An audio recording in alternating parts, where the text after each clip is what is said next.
You would think a government that is made up of the good guys wouldn't imprison so many innocent Palestinians, especially kids, as the Israeli government loves to kidnap Palestinians, claim that they're terrorists, and imprison them. Uh, since like October 7th, thousands and thousands of Palestinians have been kidnapped by the Israeli government. Sami Al-Arian joins me now live from Istanbul. He's director of the Center for Islam and Global Affairs at Istanbul's Zaim University. Appreciate your time.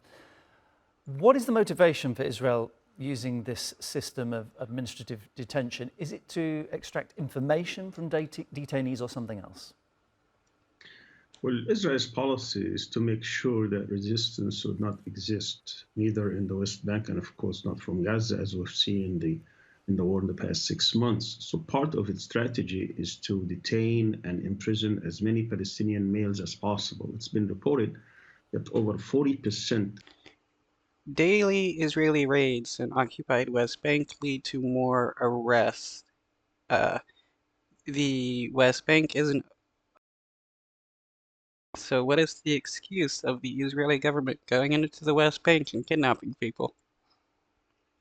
Of male Palestinians since the occupation of 1967 have seen the inside of an Israeli jail. That could tell you that they're trying to put it in the minds of Palestinians that resistance does not give them any kind of relief, and therefore. Yeah, if they resist, they either go to jail and get tortured or they get murdered and considered a terrorist.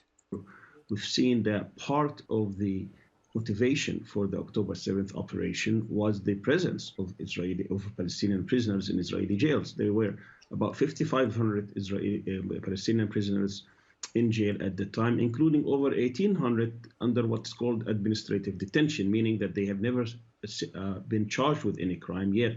They were inside the prison. Wow, not charged with a crime, but yet they're in prison? That is extreme fascism right there. Prisons, including children, hundreds of children and dozens of women, of female prisoners. From what you're saying, is this more than less of a mission to extract information and more of a kind of a psyop, a mission of intimidation? Yeah, it's a campaign of terror. They go out and terrorize people, murder innocent people, kidnap innocent people, and claim uh,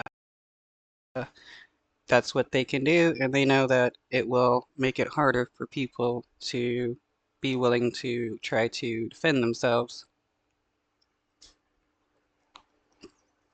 Absolutely, because Israel doesn't really need information by detaining people. These are people who have been taken from their homes. Their homes were stormed. They were dragged into these prisons. They were charged with certain crimes. Sometimes the crime would be throwing a stone. A 5-year-old child was once tried for throwing a stone. So this is part of. Wow, a 5-year-old was charged for throwing a stone.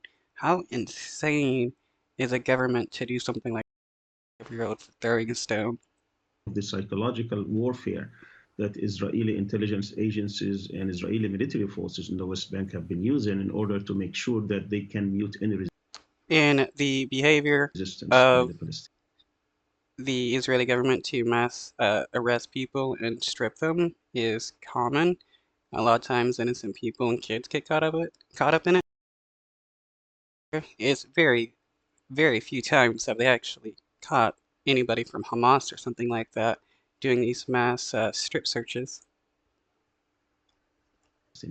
I mean, I should point out that the concept of detaining people without any just cause, it's not just Israel. I mean, the US, the UK, where I'm from, they do it as well. But it seems to me that that is contradictory to all concepts of law and justice that we're led, we grow up believing in. How is it that a concept like this is allowed in the modern world?